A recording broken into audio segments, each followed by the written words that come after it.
Hello বন্ধুরা, welcome সবাইকে। এই ভিডিওতে ডিসকাশন করব হর্ষিত রানা ওর জায়গায় কেকেআর কাকে নিতে পারে। আমি এই ভিডিওতে কেবল একজনেরই নাম নেব, একটা প্লেয়ারের নাম নেব যে হর্ষিত রানার জায়গায় বেস্ট একটা অপশন হবে। কেন হবে পুরো ডিটেলস আলোচনা করব, এবং ব্লেসিং মুজারবানি কেন কেকেআর জন্য খুবই একটা ভালো অপশন এই নিয়েও ডিসকাশন করব। কিন্তু সবচেয়ে প্রথমেই তোমাদেরকে একটা ভিডিও দেখাতে চাই। ব্লেসিং মুজারবানি পিএসএল ছেড়ে কেকেআর দিয়েছে, তো এইটার জন্য পাকিস্তানের পাবলিকের কি রিয়াকশন একটু দেখো। यार 2-4 आईपीएल के ग्राउंड भी मारो यार, ताकि जान छूटे इनकी। नहीं नहीं, हम तो आईपीएल के ग्राउंड इनके जो है ना, ईडन गार्डन को हिट करो यार जाके सीधा। एक ईडन गार्डन, एक मुतारा को हिट करो, खत्म करो इनको। एक इनको तकलीफ होती है ना क्रिकेट के।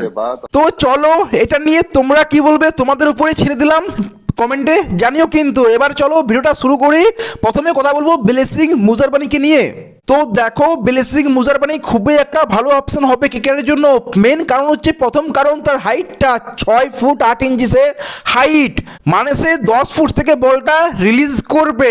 ইডেন গার্ডেন্সের পিচ যেখানে সে বাউন্সটা পাবে, সেই বাউন্সটা কাজে লাগাতে পারবে। ইভেন তোমার পাওয়ার প্লেতে খুব একটা ভালো অপশন হবে ব্লেসিং মুজারবানি। আমরা টি-20 ওয়ার্ল্ড কাপে দেখেছি যে ব্লেসিং মুজারবানি শর্ট পিচ বল দিয়ে ফাইন লেগে পুল মারতে গিয়ে কত ব্যাটসম্যান আউট হয়েছে। ফাইন লেগে না হলেও একটু স্কোয়ারে কত ব্যাটসম্যান না আউট হয়েছে। তো ওর শর্ট পিচ বল মারতে গিয়ে অনেক ব্যাটসম্যান আউট হয়েছে। প্লাস ও কোনো সুইং বোলার নয়, ও সিম বোলিংয়ে বল করে, যেটা তোমার মোহাম্মদ শামি করতো। ও সিম বোলিংয়ে বোলিং করে, এটা একটা প্লাস পয়েন্ট। কোনো সুইং বোলার নয়, যেটা তোমার সিম বোলিং প্লাস ওই হাইট থেকে প্লাস ওই বাউন্সটা, যেটা আমার মনে হয় ইডেন গার্ডেন্সের খুবই একটা ভালো জিনিস হবে। ইডেন গার্ডেন্সের পিচ দেখলে আমাদের ব্লেসিং মুজারবানি, কারণ ওই পিচ থেকে ভাই, মানে ওই হাইট থেকে 10 ফুট হাইট থেকে বলটা রিলিজ করবে, ওটা সিম মুভমেন্টে প্লাস ওর এক্সট্রা বাউন্স পাবে, মানে জাস্ট একটা ব্যাপক বোলার হবে আমার এটা পার্সোনালি মনে হয়। আর দেখো ভাই, এক্সপিরিয়েন্সও ভালোই আছে। হ্যাঁ, আইপিএল এক্সপিরিয়েন্স নেই, কিন্তু ভাই ইন্টারন্যাশনালে এক্সপিরিয়েন্স ভালো আছে। প্লাস অস্ট্রেলিয়ার সাথে উইকেট নিচ্ছে, সব বড় বড় টিমের সাথে উইকেট নিয়েছে। তার সাথে 16 ওভার মারতে পারে, ডেতে 1 ওভার বল করতে পারে। যদি কেউ ভাবে ভাই যে 2 ওভার পাওয়ার প্লেতে, 1 ওভার মিডিলে, 1 ওভার ডেতে, ব্লেসিং মুজারবানি ওটার জন্য বেস্ট অপশন হবে কেকেআরের জন্য। যেটা আমার মনে হয় পাওয়ার প্লেতে 2 ওভার, মিডিল ওভারে 1 ওভার, এবং তোমার শেষে ডেথ ওভারে 1টা ওভার, এটা খুব একটা বেস্ট অপশন হবে। ইভেন আমার মনে হয় মতিসা পাথিরানার চেয়েও সবচেয়ে বেস্ট অপশন হবে ব্লেসিং মুজারবানি। আর দেখো, পাথিরানা তো 5-6টা ম্যাচ খেলবে না, প্রথমের কয়েকটা ম্যাচ খেলবে না। ব্লেসিং মুজারবানি শিওর খেলবে। আর হ্যাঁ বলে দিই, ব্লেসিং মুজারবানি তোমার 17 তারিখে আসছে, 17 তারিখে ইডেন গার্ডেনে আসছে। সো আমার মনে হয় প্রথম 5-6টা ম্যাচ ব্লেসিং মুজারবানি চান্স তো পাবে, শিওর 100% খেলবে, এবং ভাই খুবই ভালো পারফরমেন্স করবে। সো এখানে তোমার মতিসা পাথিরানা আমার ডাউট হচ্ছে ভাই যে খেলবে কি না। যদি তোমার কেকেআর চায় যে দুটো ফাস্ট বোলার নিয়ে খেলবো, ব্লেসিং মুজারবানি এবং তোমার পাথিরানাকে নিয়ে, তাহলে ভাই প্লেইং 11-এ মাথা খারাপ হয়ে যাবে। সত্যি কথা বলতে প্লেইং 11-এ টিম সাইফার্ট আছে, ফিন অ্যালেন আছে, সুনীল নারায়ণ আছে, ক্যামেরন গ্রিন আছে। তুমি কাকে খেলাবে, কাকে বাদ দেবে? ক্যামেরন গ্রিন তাকে তুমি বসাতে পারবে না। সুনীল নারায়ণ যে তোমার এত এক্সপিরিয়েন্স আছে, ব্যাটিংয়েও ভালো পারফরমেন্স দেয়, বোলিংয়েও খুবই ভালো একটা বোলিং করে ভাই। এরকম না যে তোমার সুনীল নারায়ণ 10-এর 12-তে রান রেট খাচ্ছে। ও ভাই খারাপ বোলিং করলেও 7-8-এর বেশি ইকোনমি রেট ও দেবে না। সুনীল নারায়ণ এমনই একটা বোলার যে খুবই খারাপ বল করলেও সে 8-9 রান দেবে না ভাই, 10 রান দেবে না। ও 10-এর নিচে থাকবে, ওটাও ইডেন গার্ডেন্সের পিচে আমি বলছি কথা। সো তুমি সুনীল নারায়ণের জায়গায় পাথিরানাকে খেলানো আমার মনে হয় এটা ভালো জিনিস হবে। কারণ কি, নারায়ণ ভাই ব্যাটিংটা করতে পারে। সো ভাই যদি নারায়ণ খুবই একটা খারাপ ফর্মে থাকে, 8-9 রান 10 রান দিচ্ছে, কিন্তু তাও বলবো আমি খেলাও তুমি নারায়ণকেই, কারণ ওর ব্যাটিংটাও পাবো আমরা। 8 নাম্বার হোক 9 নাম্বার হোক ওর ব্যাটিংটা পাবো। প্লাস ও ফর্মে চলে এলে ভাই সুনীল নারায়ণ একটা ম্যাচ উইনার। সো আমি এখানে কোনো চান্সই নেই মনে যাবে ক্যামেরন গ্রিন এবং সুনীল নারায়ণকে বাদ দিয়ে তুমি মতিসা পাথিরানাকে খেলাও। যাই হোক, 2 দিন আগে আমি একটা ভিডিও বানিয়েছিলাম যেখানে বলেছিলাম যে কেকেআরের বেস্ট প্লেইং 11 কি হবে উইদাউট হর্ষিত রানা। কারণ আমি 2 দিন আগে বলে দিয়েছিলাম যে হর্ষিত রানা তোমার খেলবে না। ওই ভিডিওতে আমি প্লেইং 11 কি হতে পারে পুরো ডিটেলস আলোচনা করেছিলাম। ব্লেসিং মুজারবানিও প্লেইং 11 ছিল আমার, তোমরা চেক করে নিতে পারো। যখন ব্লেসিং মুজারবানি কেকেআর সাইন করেনি, আমি 2 দিন আগে এই ভিডিওটা বানিয়েছিলাম, ওখানে আমি অলরেডি বলে দিয়েছিলাম যে ব্লেসিং মুজারবানি প্লেইং 11 আছে।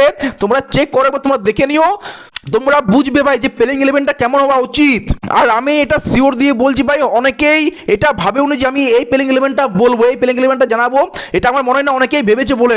সবাই ভিডিওটা চেক করে নিও, আমি এটা হাইলি রিকমেন্ড করবো ভিডিওটা। তো যাই হোক, এবার কথা বলবো আমরা হর্ষিত রানা ওর জায়গায় কেকেআর কাকে নিতে পারে। এখানে অনেক নাম আছে ভাই, যারা রঞ্জিতে খুবই দারুণ পারফরমেন্স করছে। কিন্তু আমি এখানে কেবল একটা প্লেয়ারের নাম নেব, সেটা হচ্ছে হাঙ্গারকার ভাই, রাজবর্ধন হাঙ্গারকার, যে তোমার সিএসকেতে ছিল 2022, 23, 24 3 বছর তোমার সিএসকেতে ছিল, 2025 আই থিঙ্ক তোমার এলএসজিতে ছিল যতটুকু মনে আছে আমার, তারপর তাকে রিটার্ন করা হয়নি।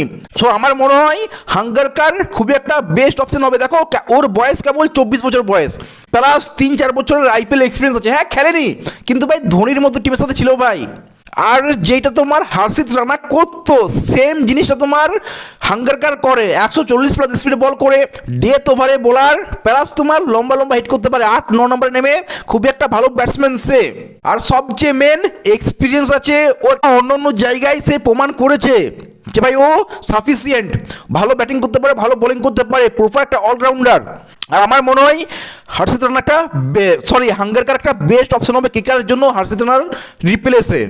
ভাইভাব অরোরা আছে, আকাশদীপ আছে, কার্তিক ত্যাগী আছে, ওপেনিংয়ে বল করার জন্য ক্যামেরন গ্রিন আছে, কি তোমার ব্লেসিং মুজারবানি আছে, ওপেনিংয়ে কাজ চালিয়ে নেবে, কিন্তু ভাই ডেথ ওভারের জন্য স্পেশালিস্ট চাই, সেই জন্য আমার বেস্ট অপশন হবে ব্লেসিং মুজারবানির মানে একটা ওভার, দেন তোমার হাঙ্গারকারের 2টা ওভার, 3টে ওভার আমার চাই ডেথ ওভারে, দেন তোমার ক্যামেরন গ্রিনকে 1 ওভার। এইভাবে ডেথ ওভারটা তুমি কমপ্লিট করতে পারো হাঙ্গারকারকে নিলে, আমার মনে হয় এটা বেস্ট অপশন হবে। হাঙ্গারকার একটা সবচেয়ে বেস্ট অপশন হাঙ্গারকার হবে। আমরা ব্যাটিংটাও পেয়ে যাবো, তাহলে বোলিংটাও পেয়ে যাবো। ডেথ ওভার যেটা আমাদের প্রবলেম, দেখো তোমার পাথরি রানাকে বলো কি হার্ষিত রানাকে বলো, দুজনে আমাদেরকে ডেথ ওভার স্পেশালিস্ট ছিল, কি মুস্তাফিজুর রহমানকে বলো, আমাদের ডেথ ওভার স্পেশালিস্ট ছিল। তো ডেথ ওভারের জন্য আমি দেখছি ভাই সবচেয়ে একটাই বেস্ট অপশন, সেটা হাঙ্গারকার। হ্যাঁ অনেক প্লেয়ারই আছে ভারতের হয়ে যে খুবই ভালো পারফরমেন্স দিচ্ছে, তুমি যদি ওদের ইকোনমি রেট দেখো তাহলে বা উইকেট দেখো তাহলে হয়তো তোমার হাঙ্গারকার বলবে না, হাঙ্গারকার বেস্ট অপশন হবে না। কিন্তু ভাই যখন তুমি দেখবে কেকারের দরকার কি, কেকারের জরুরতটা কি, তখন মনে হবে কিকারের একটা ডেথ বোলার চাই। আর ডেথ বোলারের জন্য ইন্ডিয়ার ডেথ বোলারের জন্য আমার মনে হচ্ছে বেস্ট অপশন হচ্ছে একটাই হাঙ্গারকার, যে ডেথ ওভারের স্পেশালিস্ট, প্লাস সিএসকের হয়ে 3 বছর ছিল, প্লাস ও হিটও করতে পারে 8 নম্বরে নেমে। যদি তোমার মনে হয় নারায়ণ খেলাবো না, পাথরি রানাকে খেলাবো, তাহলে তোমার 8 নম্বরে যেটা তোমার নারায়ণ কাজটা করবে সেটা তোমার হাঙ্গারকারও করে দিতে পারে। সো ভাই আমি যে দিক দিয়ে দেখি আমার মনে হয় হাঙ্গারকার একটা খুবই ভালো অপশন হবে, যেটা আমি বলেছিলাম যে ব্লেসিং মুজারবানি একটাই অপশন খুবই ভালো হবে। কিকার তাকে নিল, আমি বলবো এবার টাইম এসেছে হাঙ্গারকার, ওকে তুমি নাও। রাজবর্ধন হাঙ্গারকার খুবই একটা ভালো অপশন হবে কিকারের জন্য। কিন্তু আমি তোমাদের কাছে জানতে চাই এ নিয়ে তোমরা কি বলবে। আর প্লেইং 11 নিয়ে আমি আগের ভিডিওতেই বলেছি, যেটা বললাম আমি কিছুক্ষণ আগে, অলরেডি ও নিয়ে ডিসকাশন করেছি, তোমরা ওই ভিডিওটাও দেখে নিতে পারো। তো চলো ভাই কমেন্ট করে জানাও, ভিডিওটা ভালো লাগলে লাইক শেয়ার সাবস্ক্রাইব করে দিও। দেখা হচ্ছে পরের ভিডিওতে, টেক কেয়ার, সি ইউ।